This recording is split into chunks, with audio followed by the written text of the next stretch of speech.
সেই কবে ভাইফোঁটার আগে এসেছিলাম আর এতদিন হয়ে গেছে, ভাইফোঁটা তো চলে গিয়েছে কিন্তু আমরা আর আসার নাম নিচ্ছিলাম না। অনেক দিন থাকার পর কিন্তু আর আমার এখানে আসতে ইচ্ছা হয় না। আমার গ্রামে আমার সবার সঙ্গেই ভালো লাগে, মা থাকে, ভাই থাকে, বোন থাকে, সবার সঙ্গে কিন্তু অনেক ভালো লাগে। সন্ধ্যা হলে মামা ঘরে চলে যাই, বিকাল দিকে এদিকে ওদিকে হাঁটতে যাই, সবার সঙ্গে টাইম পাস হয়ে যায়। তো আজকে অনেক দিন পর কিন্তু আমরা বের হয়েছি চলে আসার জন্য।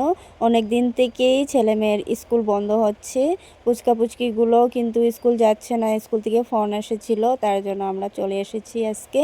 তো প্রথমে রেডি হয়ে কিন্তু একটুখানি ফোনের সামনে নাটক করে নিয়েছি, আর এদিকে টমটম এসে দাঁড়িয়ে আছে। দুমারদুম কিন্তু রেডি হয়ে বের হতে হচ্ছে। সকাল দিকে কিন্তু মনটা একদমই ঠিক ছিল না, মনে হচ্ছিল আরও একটুখানি ঘুমিয়ে থাকি, কালকে যাব। ঘুমাতে টাইম কিন্তু কখনো যাওয়ার কোনো ইচ্ছাই থাকে না আমার। তারপর ঘুম থেকে ওঠার পর মনে হচ্ছে না, জলদি জলদি যেতেই হবে, অনেক দিন থেকে স্কুল বন্ধ হচ্ছে, আর বন্ধ করলে চলবে না। তারপর রেডি হয়ে গেছি আর বেরিয়ে গেছি। এখান থেকে যাওয়ার পর মনে হয় আমি যেন জেলে ঢুকে যাব দিয়ে।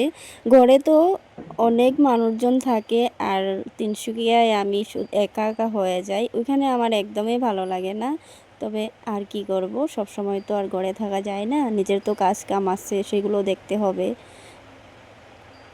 তিনসুকিয়া এসেই চলে এসেছি টিটিয়া মার্কেট। দিদির মোবাইলে পিং খারাপ হয়েছিল, সেটা বানানোর জন্য। এখানে এসে দেখি জুবিনদার এত বড় ব্যানার লাগিয়ে রেখেছে, খুব সুন্দর। তো অনেক দিন পর টিটিয়া মার্কেটে এসেছি, আগে মাঝে মধ্যে আসা পড়তো, এখন আর আসা পড়ে না। তো দিদির মোবাইলটা বানানোর জন্যই শুধু আসা হচ্ছে। অনেক দিন থেকেই তার মোবাইলের পিংটার প্রবলেম ছিল, আসা হয় না, যেহেতু আমরা ঘরে ছিলাম। তো কালকে আসার কথা ছিল, কালকে ছিল সোমবার, তার জন্য ঘর থেকে বের হই নাই। আমাদের একটাই ভাই, তার জন্য কিন্তু আমরা সোমবারটা খুবই মানি। ভাইয়ের বোন নাকি সোমবারে ঘর থেকে কখনো যেতে নেই, তার জন্য কালকে আসা হয় নাই, আজকে এসেছি, আজকে মঙ্গলবার, তার জন্য। তো এসেই কিন্তু দেখছি অনেক ভালো লাগে না টিটিএম মার্কেটটা দেখে, এত বড় মার্কেট, শুধু ফোনের দোকান, ফোনের দোকান, ফোনের দোকান। যত ভালো ফোন থাকলেও এসে মনে হয় এখান থেকে যদি আরও একটা নতুন ফোন নিতে পারি। তো কী করবো, বারবার তো আর ফোন নিতে পারবো না, কোন ভাগ্যর গুণে জানি একটা ফোন নিতে পেরেছি, এটাই আমার জন্য যথেষ্ট। আর লাগবে না, শুধু দেখে দেখে ভাবছি আরও একটা নতুন ফোন নিতে পারলে খুব ভালো লাগতো।